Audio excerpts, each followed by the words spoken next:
We're going to start our recording. Okay. Hello, everyone. My name is Patrick. I am with the Arts Council of Placer County, and I am going to be your behind-the-scenes host today for our Zoom for the grant applications, so our community grants. So we want to make sure that we're answering everybody's questions. We are going to try to keep to our 1 hour here. So if there are additional questions after we're all done, you can send us emails. We also are going to have an in-person tomorrow from 5 to 6 at Blue Line Arts in Roseville. So if you missed this, if you have more questions and you want to meet us in person and really go in deep, you can join us tomorrow at Blue Line. And that is Wednesday, January 10th from 5 p.m. to 6 p.m.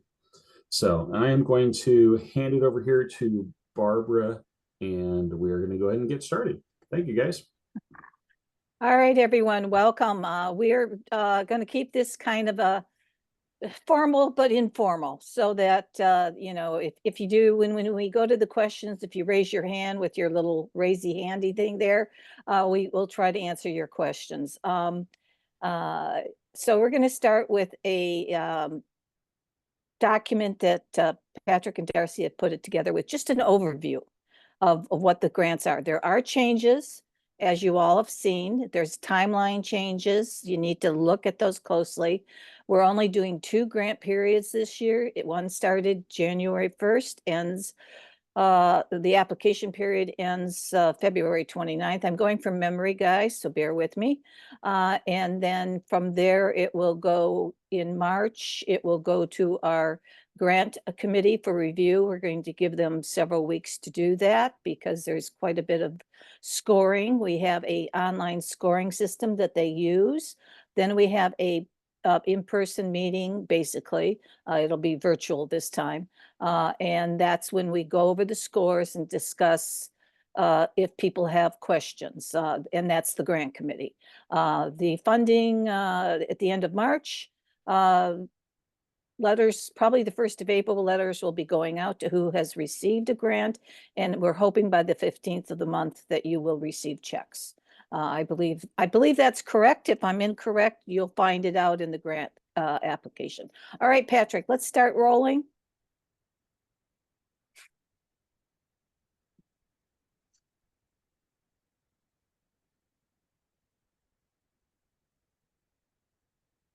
Okay, well, thanks everyone for adding your emails, just so we can make sure if we have any follow-up question, we'll do that with you. All right. Okay, I've got to get this screen over a little bit here. I learned so much yesterday. I had a training session yesterday. All right, so the first screen is basically the community arts grants for 2024, and why we're doing this is that we have made some changes, timelines. Previously, we had done 4 grant periods a year. It just was not sustainable for staff or for grantees, and so we've gone to the twice a year.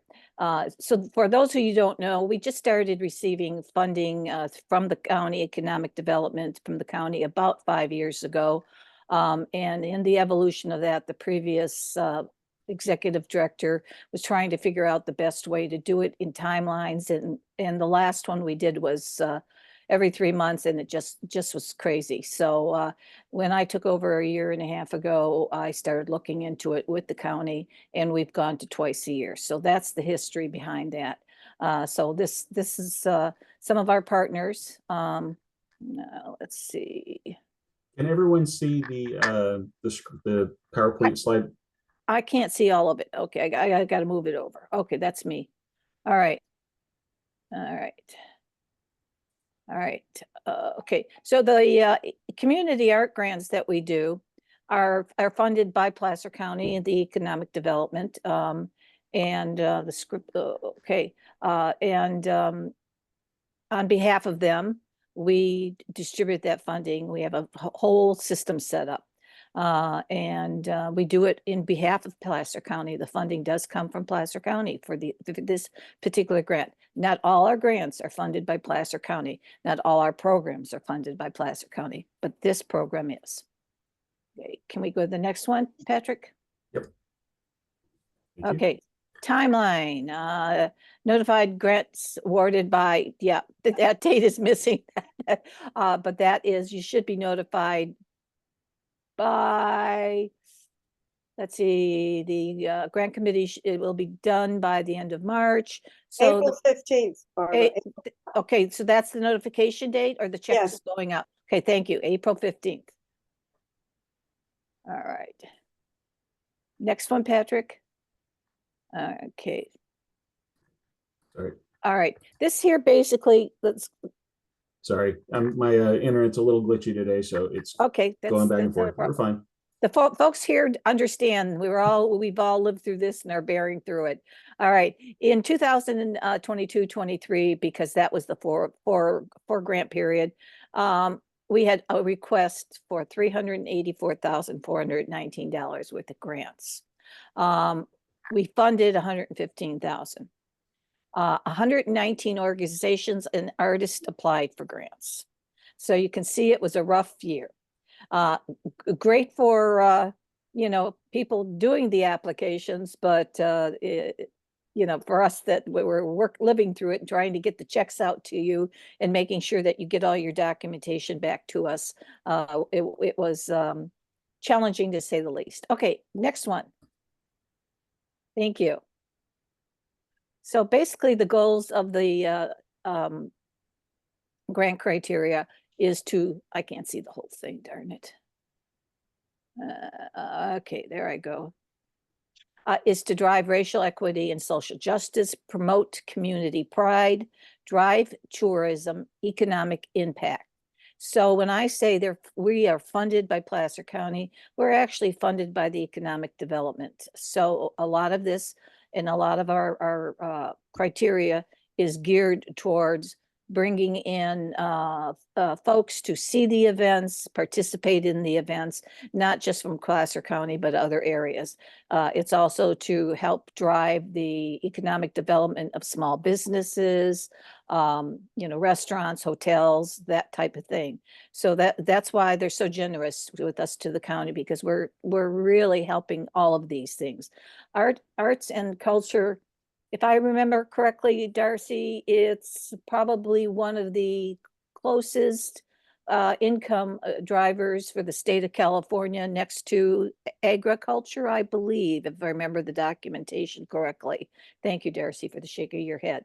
So this is part of our goal, is to let everyone know that that's what the arts does. And I'm sure all of you visiting us today want the county and the community and business owners and taxpayers to know that information. Everybody thinks, why do you need the arts? Well, there's a lot of reasons. We can go into them, and we do on our website. But this one for today is what you need to see. Okay, arts and culture builds jobs in the economy. We have an A6 report that we did the first time we've done it.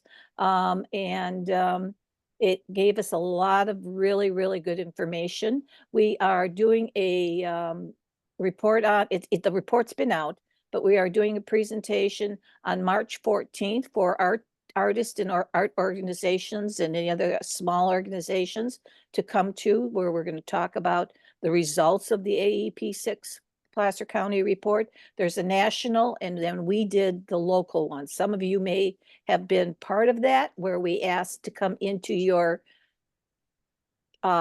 reception area during an art event, a theater, drama, because they had to be done in person. So those surveys had to be done in person. And I think if you review the ACPC, you're going to be surprised. That afternoon at Sierra College, we're partnering with Sarah out of Sacramento, and we're putting on Randy Cohen. We're bringing him in from DC to talk about the ACPC and the information that will help all of us grow the economy, which means growing the arts in our community. Next one. Okay, we also did, it was a busy year. Thank you, Darcy. It was a busy year. We did the cultural mapping study, which was primarily Placer County. We reached out to all the organizations and artists, and we had different workshops and conferences where we asked a lot of questions and had a lot of conversations. And this is the 3 areas that we all need to work on for art engagement is equity, workforce development, arts and organizations, making artists a primary. When we do a lot of nonprofit type of work, everybody wants the artists to do it for free. We're trying to encourage folks to pay the artists. They make a living. It's a job, guys. So we need to help them. And youth engagement, and that's at all levels. Okay, the next one. Research testimonials, basically. This is kind of an interesting one. It always sticks in my mind. When folks see themselves represented in art, they feel connected to the community and they want to cultivate it, spend money. And that's in all different areas, all different cultures, and all different communities. We are working really hard on promoting that aspect of it.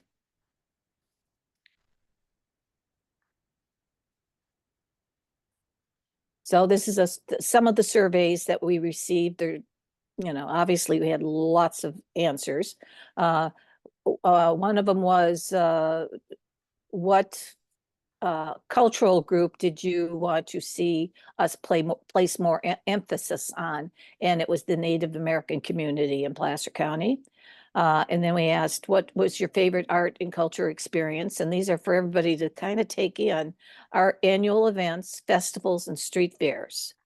56.4% of the people that were surveyed in person and online want to advocate for the arts education in county schools. Okay, let's go to the next one.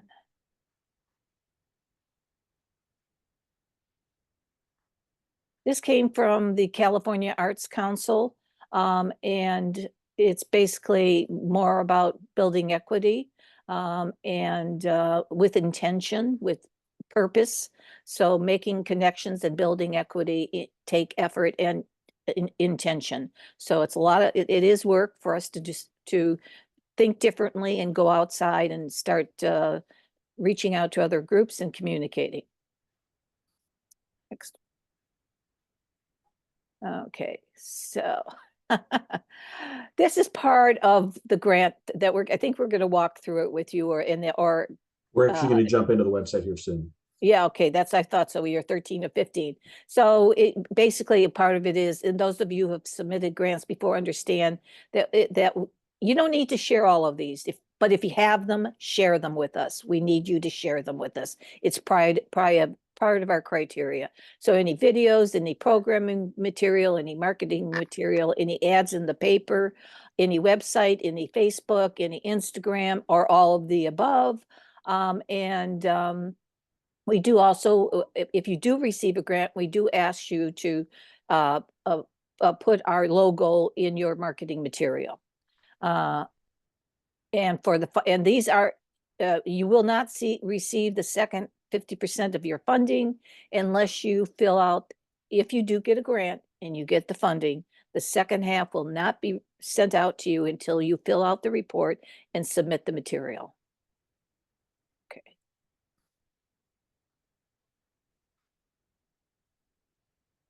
All right. We're going to, this is the email that everyone wants to save, Catherine@placerarts.org. And that's Catherine waving. Thank you very much. And one more little reminder about our Muffins and Moments with the presentation with Randy Cohen for March 14th. I'm going to go ahead and stop screen sharing here for a second and jump to a separate screen so you can actually go through. Give me 1 second. So we can actually go through the actual application process, which may answer quite a few questions for everybody as well. All right. Let me go ahead and start screen sharing one more time. All right. So those of you who are here, we're hoping that you have reviewed the grant application that's been online since the first, basically, because there are changes. Before COVID, our grant application was tight. During COVID, we loosened it up so that it was more accessible to different organizations who were not putting a lot of different programs on, so you could think about grants differently. And we were granting under those criterias. Along with the county, we have gone through a deep dive of making some changes.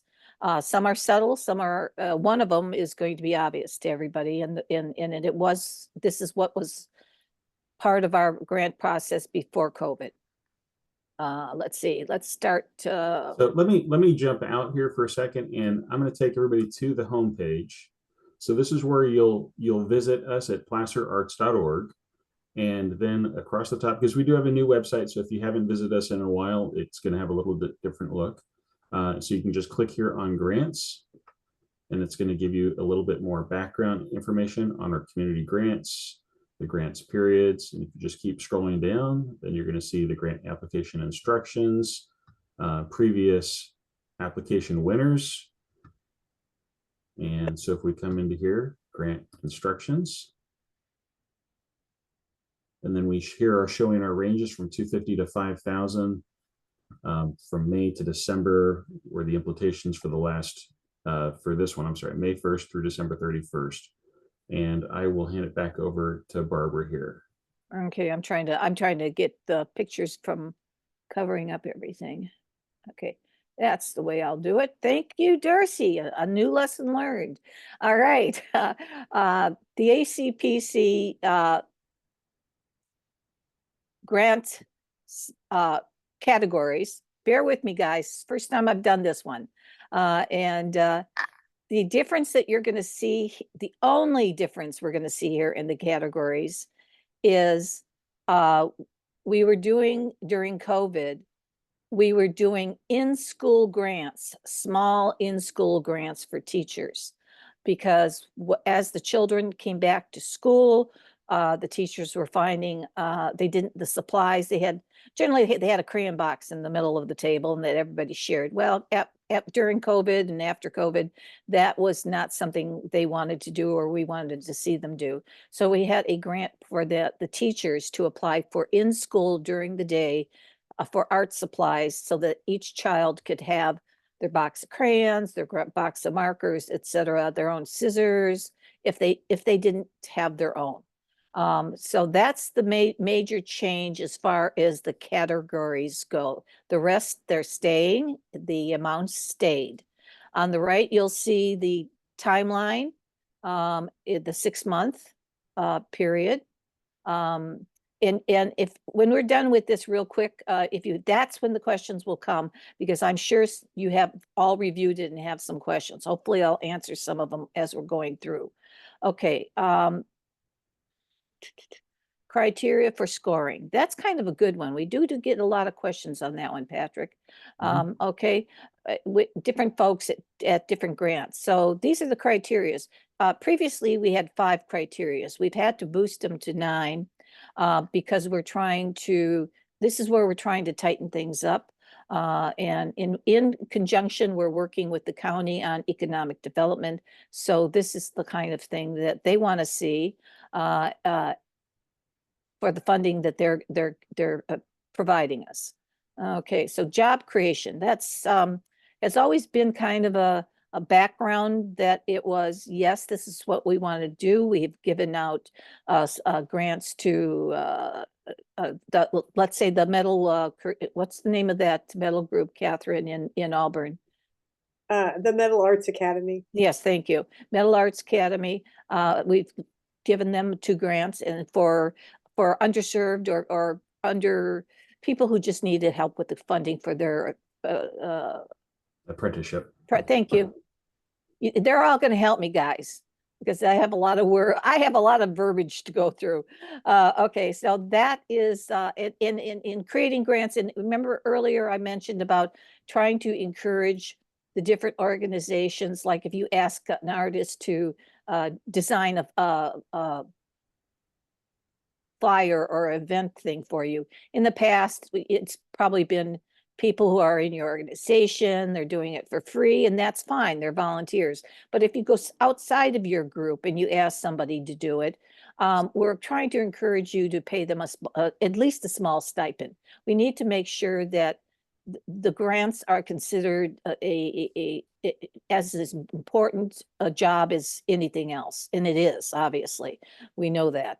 A great example for that as well is if you're asking for artwork for a program cover or for an event or for promotion of something else. Gone are the days of do this for exposure. Artists all need to be paid, whether you're a musician, an artist, or performer. Everyone needs to be paid, and we want to encourage that. Absolutely. And an example of that is our fourth grade cycle.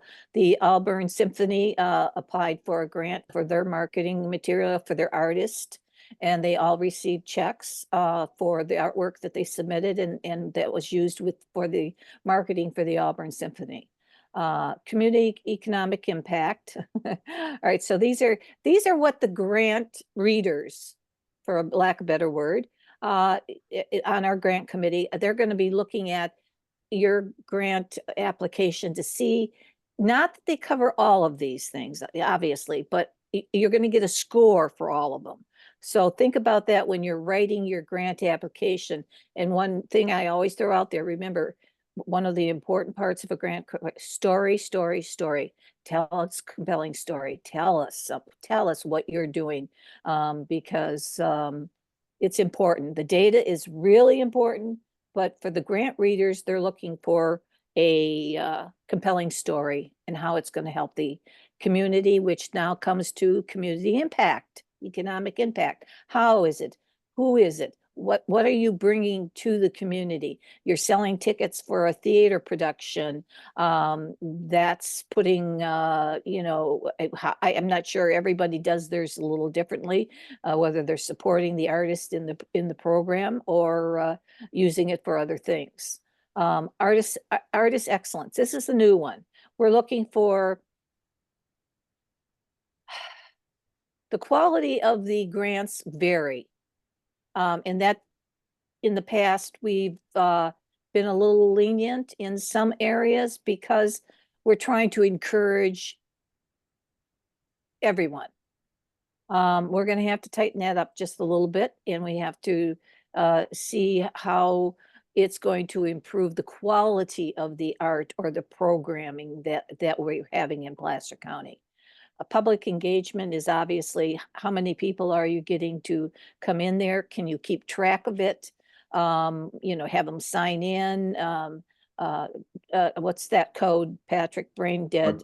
The QR codes. Yeah, if you can develop a QR code so that they can register. If you're selling tickets, see that your ticket provider keeps track of that if they're from the county or if they're out of the county.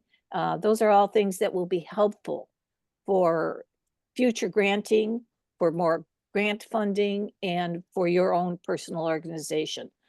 Okay, diversity and inclusion. Can you roll up a little bit, Patrick? Thank you. Yep. I could go on, but I'm not. I'm trying to edit myself here, guys, because I tend to get excited and interested in everything and give you too much information. And we're still going to leave some time here. We're going to click on the apply now as well, so you can actually see the application and we'll answer questions. Okay, diversity and inclusion. That's going to be looked into. That's part of what we have to fulfill. So and that includes everything. So it includes DEI, includes disabled, it includes BIPOC, it includes LGBTQ. So those are things that we want to look at. Okay, now feasibility, I can't get over. Let me see if I can get this over. Okay, thank you, Patrick. I can't do it because you're driving you're driving the train. I can't do it. Feasibility. So here's one that was new because we did have projects in the past where people applied for grants and they didn't follow through. And that's why some of the grant requirements have been tightened up. There's a couple of different reasons, but this is one of them. So they apply for a grant, they get a grant. That's why we do it in two parts now, rather than years ago, they did 100% upfront. Well, we found that a lot of folks weren't following through with their information and their follow-up information. And that is required by the county. Henceforth, it is required by us. And it's something that helps all of us. So the grant readers are going to be looking at, what's your timeline? Do you have an event center already planned? Do you have where you're going to do your event? Is it already booked? How much, rather than just a dream that you have and then you apply a grant for, we need to see that you're doing some work, and this is really a feasible project, because we've had too many that weren't. All right, collaboration. We're going to Yep. touch. If I can add one Oh. thing into the feasibility. Thank you. It is not unheard of for us to issue partial funding for grant requests. So Yeah. just because you may be putting in for $5,000 doesn't mean that you'll receive $5,000. Yep. As remember, we had 4 times the amount of requests than we actually were able to fund. So some financial feasibility in there as well is something that is always well to consider. So if you already have partial funding for a project, that will definitely weigh heavy into receiving a high score from judges if you're already showing that you have some financial support for that program. Does that make sense? It does, Patrick, and thank you. That's why you're here.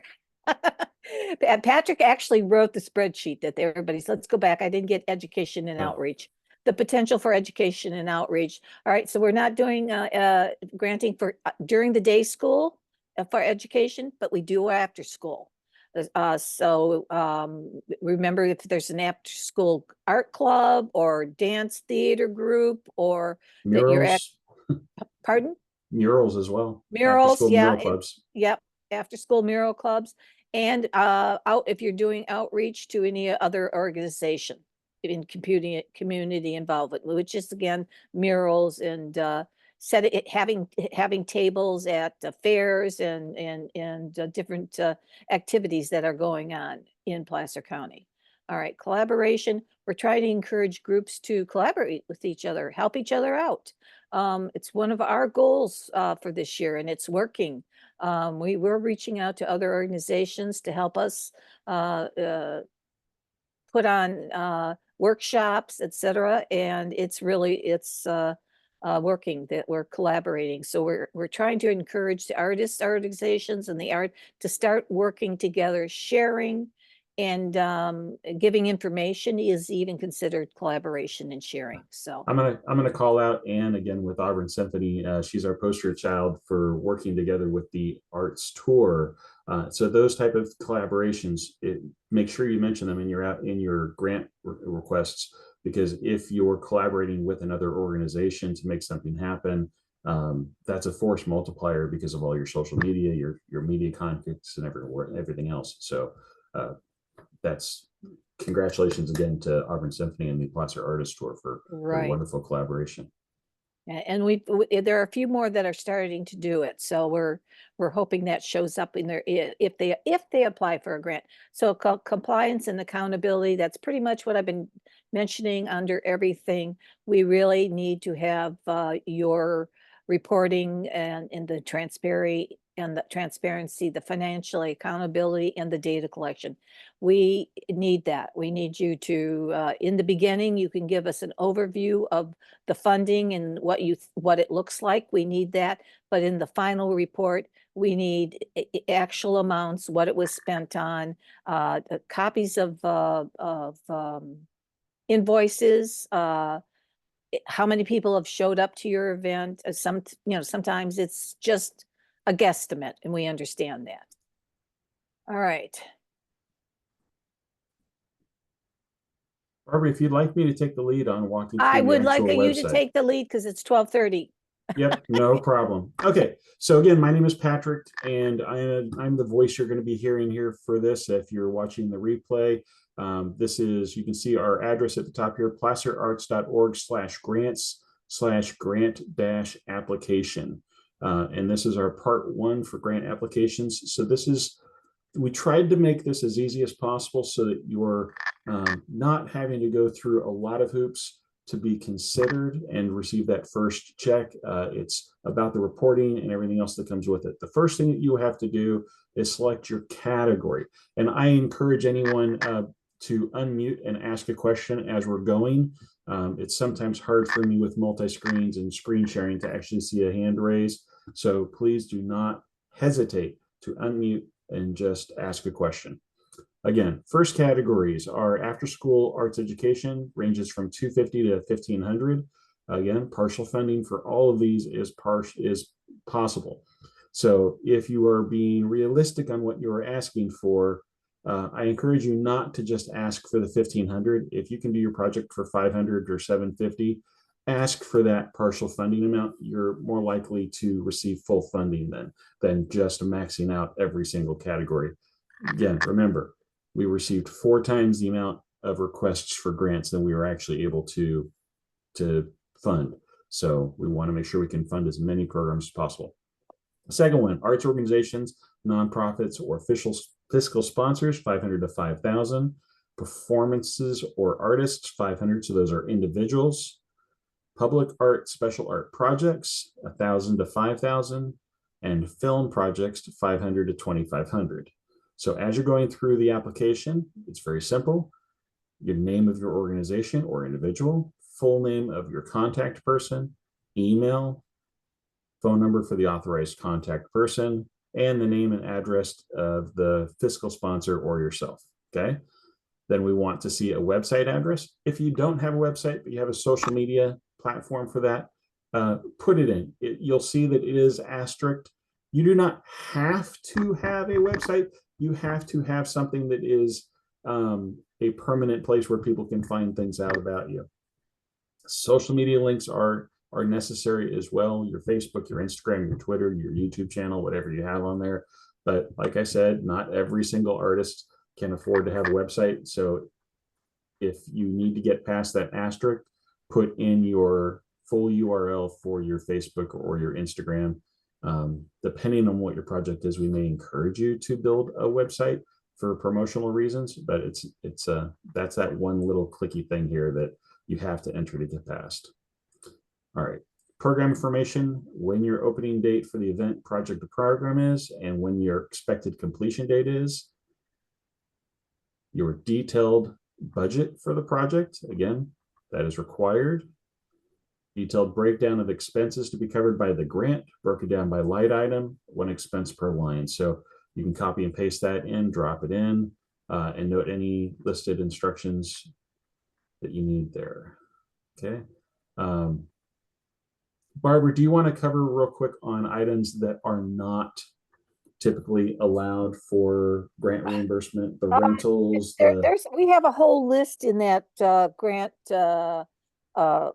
application of what cannot be used. See if I can go back in Yeah, here. see if you can get it. I know one of them is that if you have an event center or wherever you're putting your event on, that it needs to be a nonprofit event center rather for profit.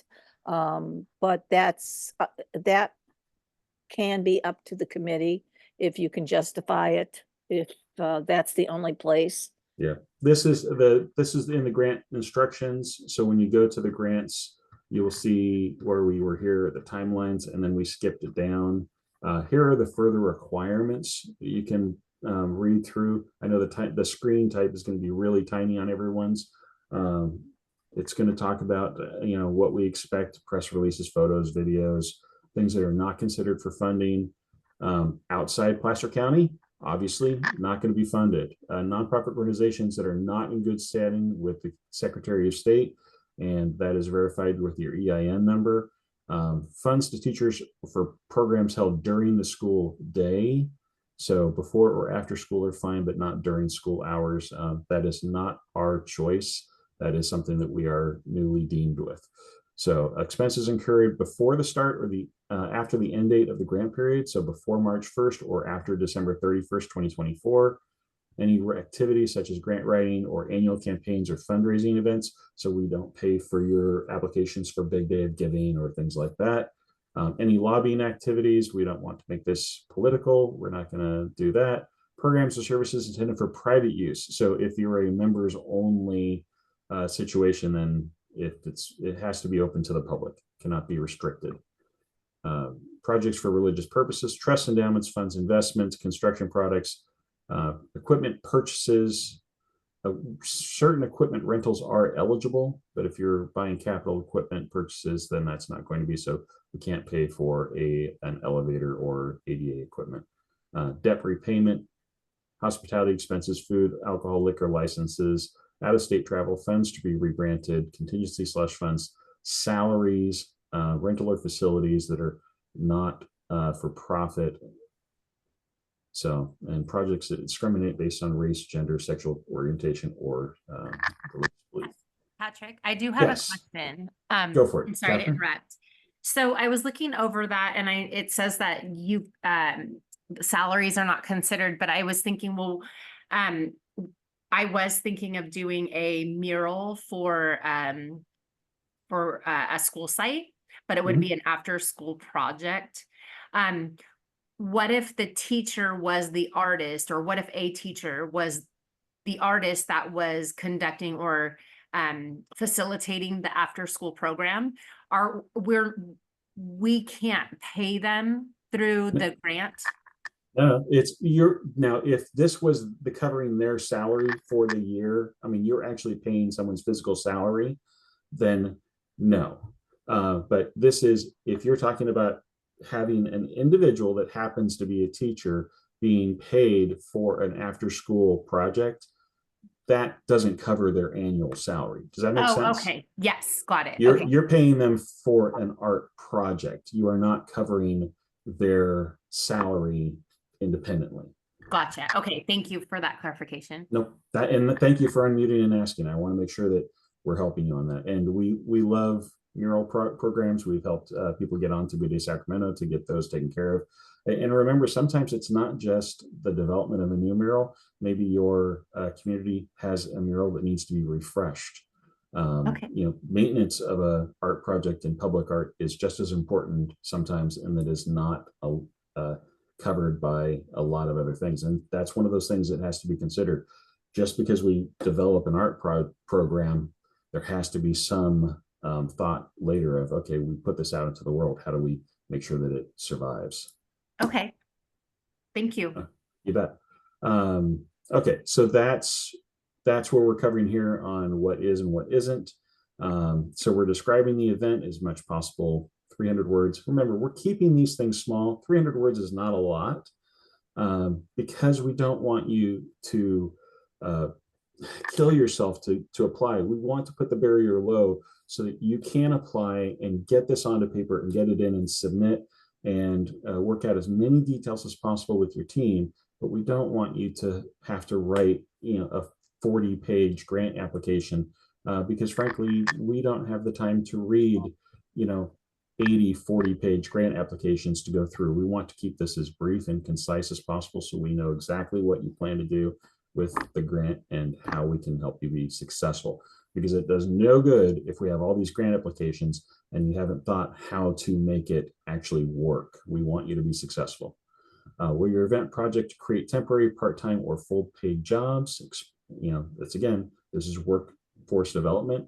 Maybe it is one of those things to where because of this event you're doing, it's creating other jobs. This is, again, not about the salaries that we're not paying. This is about how either a project or an event or a program helps to impact our community by creating more jobs. Will your event question about that? Yep. If you, thank you for the presentation. If you are running a nonprofit where everybody is a volunteer, the possibility of creating paid jobs would be minimal. Should I just say no? And under that category, will that be against, count against my application? No, it won't hurt. It won't be held against you. But what I would do is I would say that in that type of situation, I would put in the fact that you're creating opportunities for volunteers to engage with the community. That's right.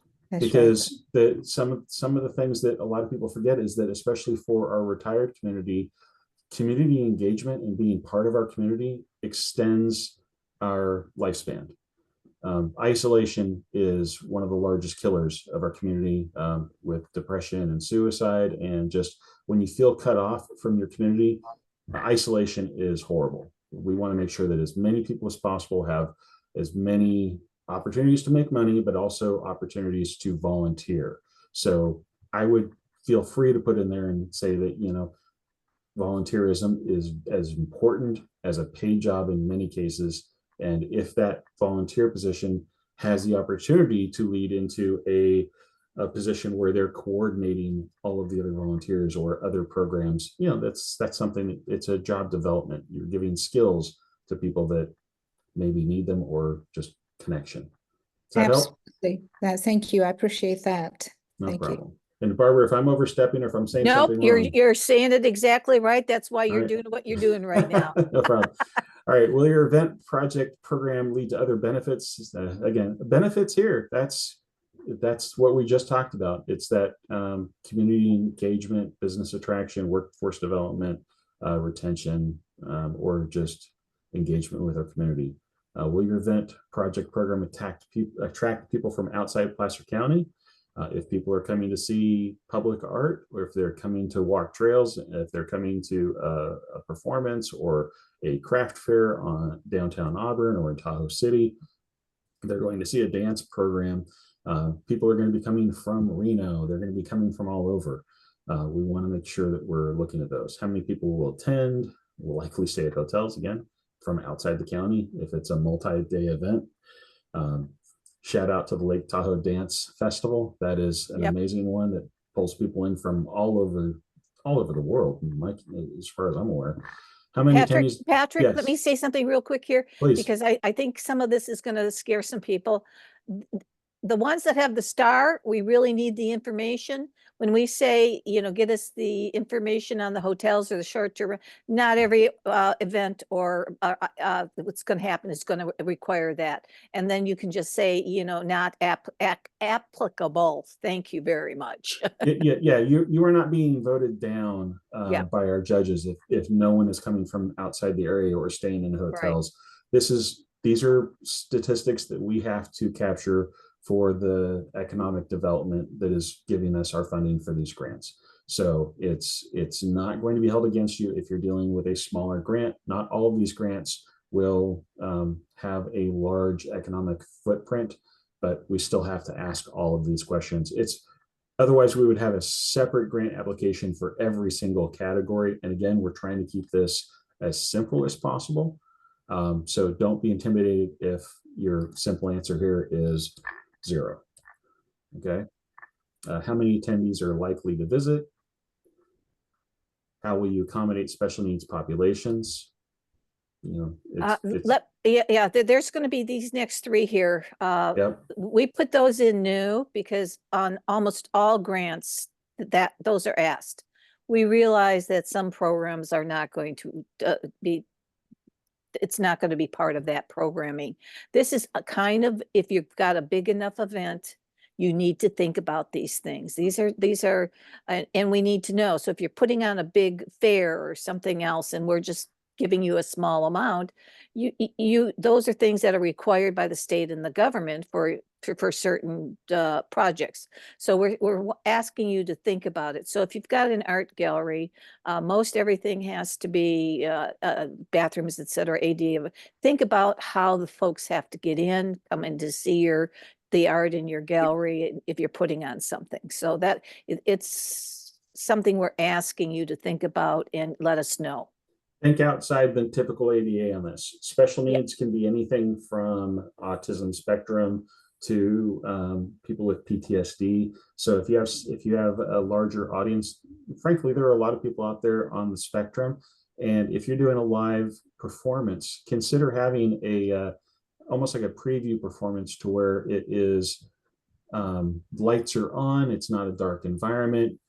Children are encouraged and allowed to walk around and have earmuffs on, or to be, you know, because a lot of the spectrum kids unfortunately just don't do well with being confined and having a long performance. So it may be something that's very truncated and that's on with the lights. It's not very intimidating. So, you know, think outside the box for how you can provide options for special needs.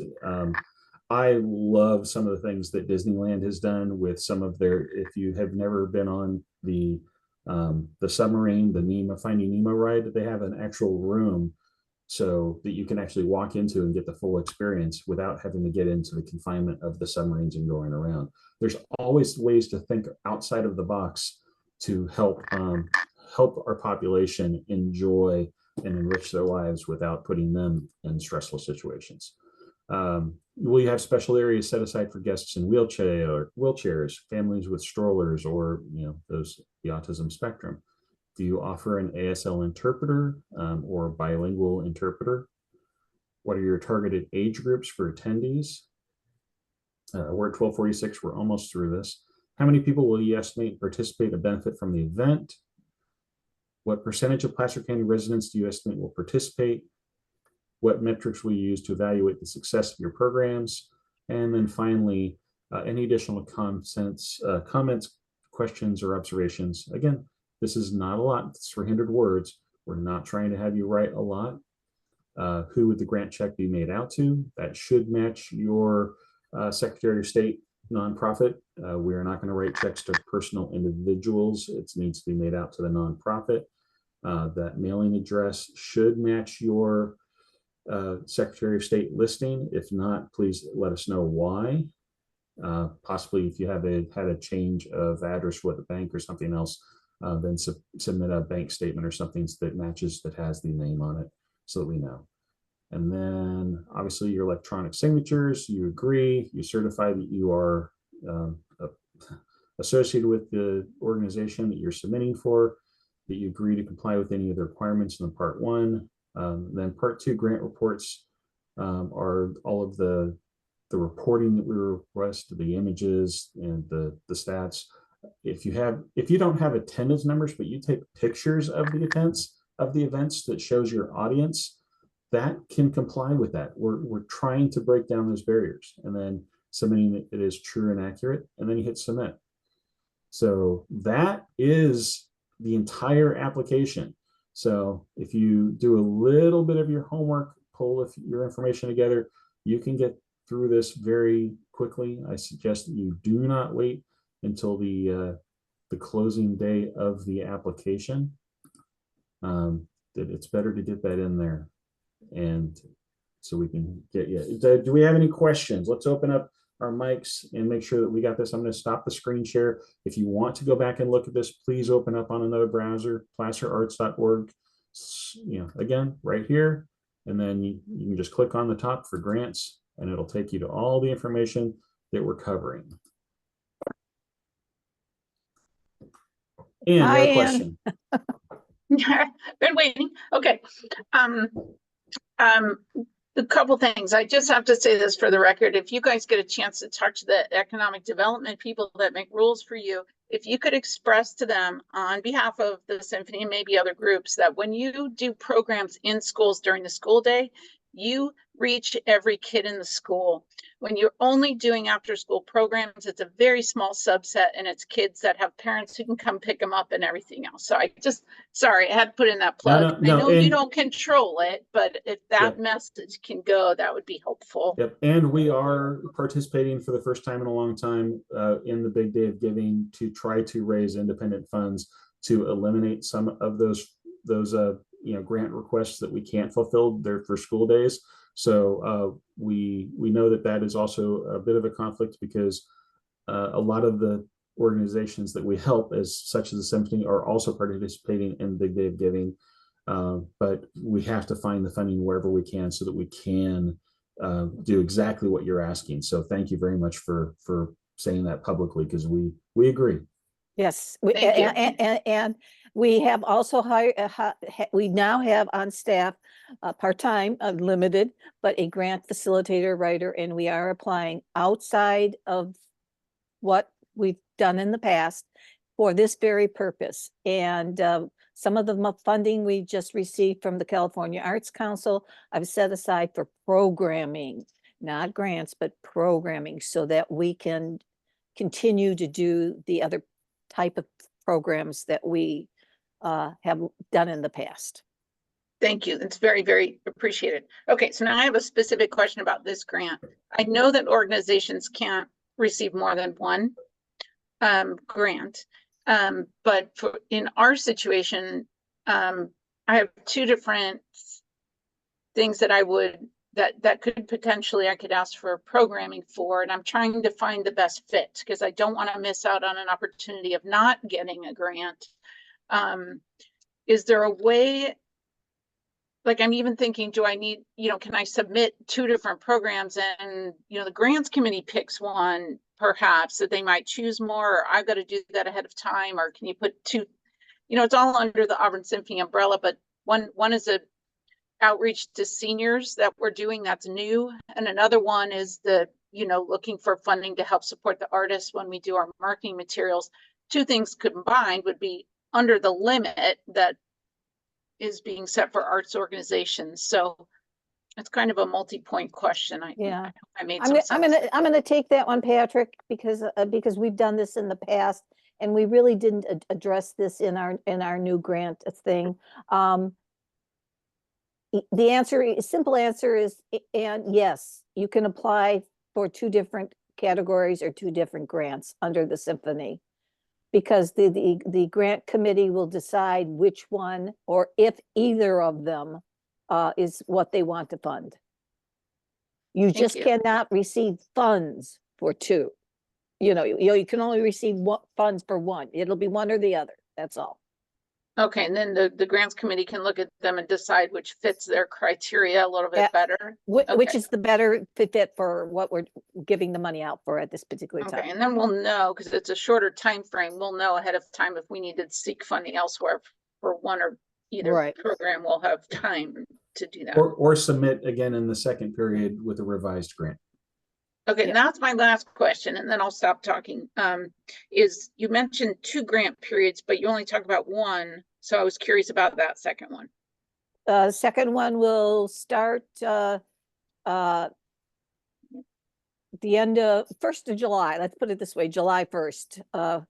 We get our scope of work. Our agreement with the county is our fiscal year ends June 31st and starts July 1st. So the next grant period will be within that timeline, the beginning of July sometime, as soon as we find out where we're at.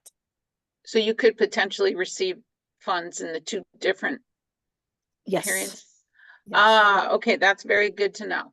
Yes. Just because you receive grant in the first period does not disqualify you for the second period. It is. Thank you for that clarification. Thank you. You may submit as long as it's not an overlapping. If it's not the exact same program, because then it's the question of how are you increasing the reach through other programs. Now, if it's a year-round program and there's funding, then that's something to be said. But it's best if there are separate programs that you're spending for. It would probably increase your. I mean, people are people, and they're going to be judging the grants, and sometimes they just want to see something that's new that they haven't seen before. Thank you. Just to follow up on that question, though, the July 1st one, would that be for like January through June 2025? It would be for it'll probably open at the beginning of July, probably give ourselves, you guys 2 months to do it, and it'll close at the end of the year, but it'll be for the next period, because we won't get that first 6 months. Yeah. Okay, thank you. Okay. Paul, you're muted. There you go. This is a problem that Barbara and I have discussed in the past, and it continues to be a bit of a problem for theater companies that schedule things on a theater season basis. And actually hearing the probable dates for the second period, it continues to be a problem because it's all inconsistent with the way we schedule and the way we plan our year. So let's talk about this period specifically.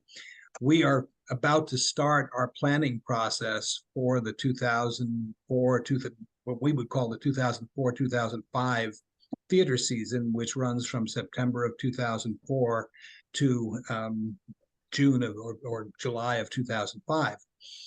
As a result of that, we are looking at a situation where the funding period for this grant will, and the deadlines for applying will occur before we know for sure what the events will be during the funding period. There's often a delay in selection of shows, and once we've selected shows, there's often a delay in getting rights, so that it will be a real challenge for us to be able to tell you specifically in a grant application what we will be doing between I guess it's roughly May of 2004 and December of 2004, because we may not have the rights granted for the shows that are going to take place during that period. So we can apply based upon our experience, what we know the nature of our projects are going to be, what the budgets for those projects are going to be. But it would be very difficult to be as specific as it appears the grant application requires. On the other hand, what we have done in terms of our relationship with the Arts Council is we have basically said that the Arts Council is a sponsor of every show that we do. You appear on our website as an organizational sponsor.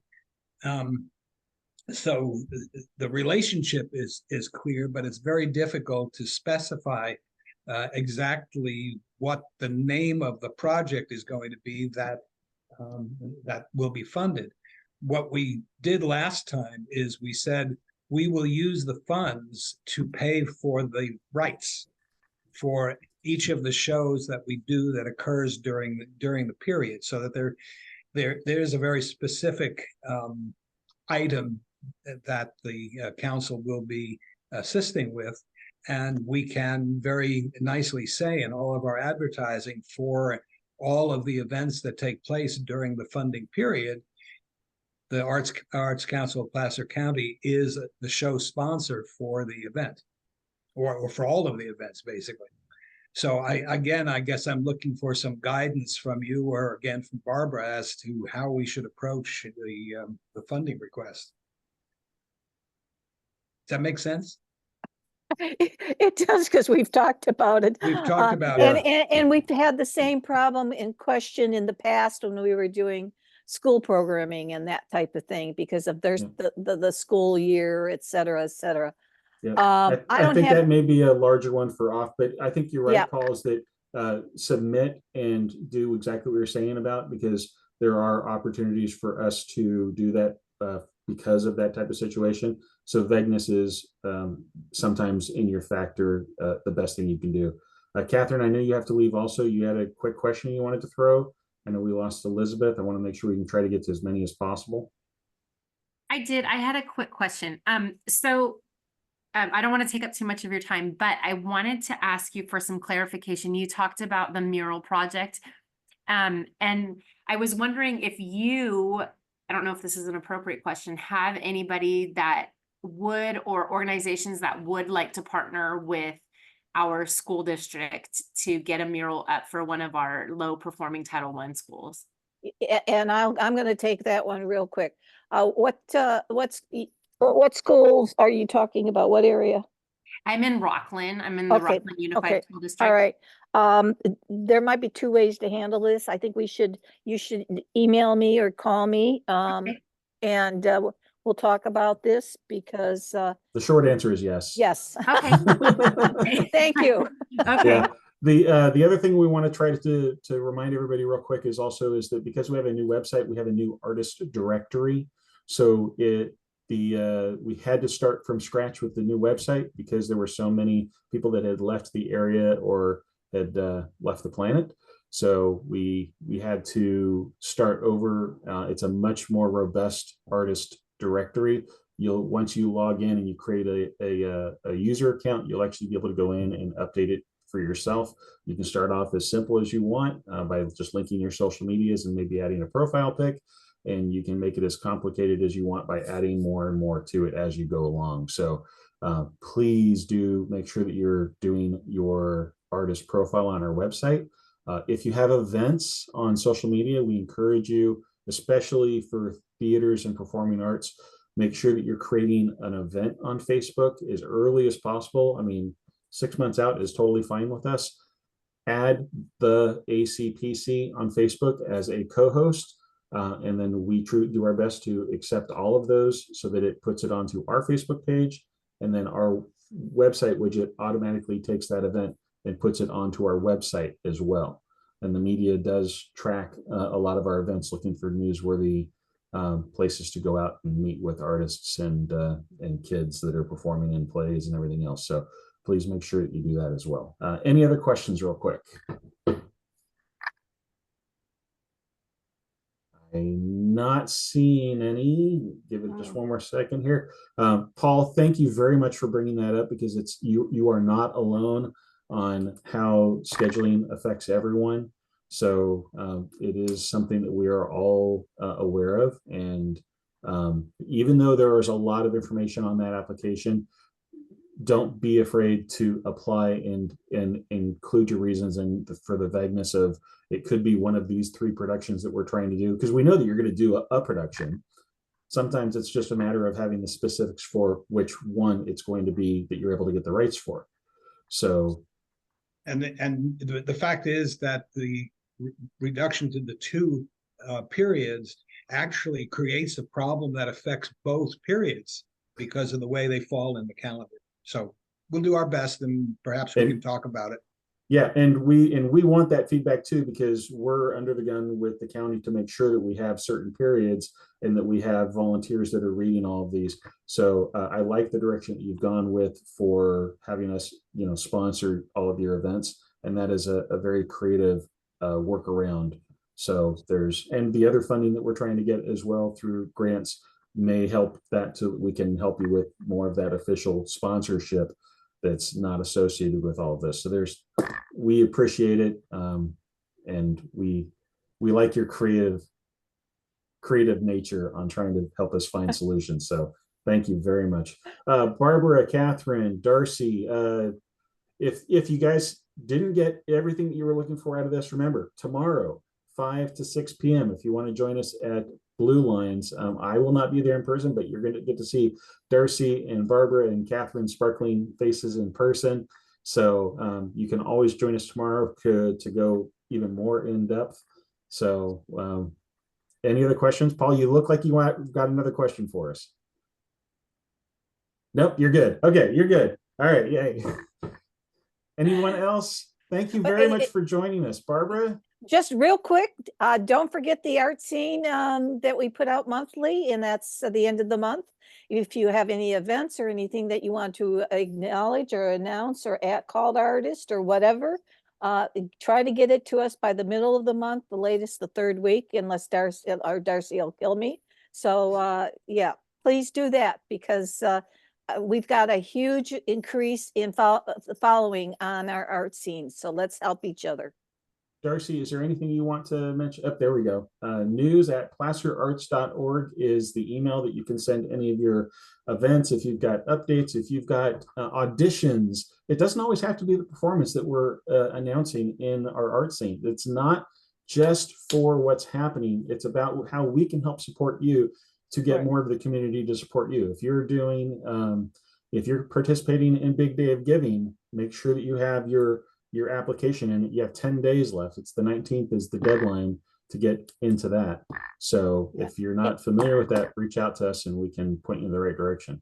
And quickly, for the event, for the mural and call to artists, and we have provided put out call to artists for school districts, for after school art programs, for mural artists. So those are all things that we can help you with, and it works.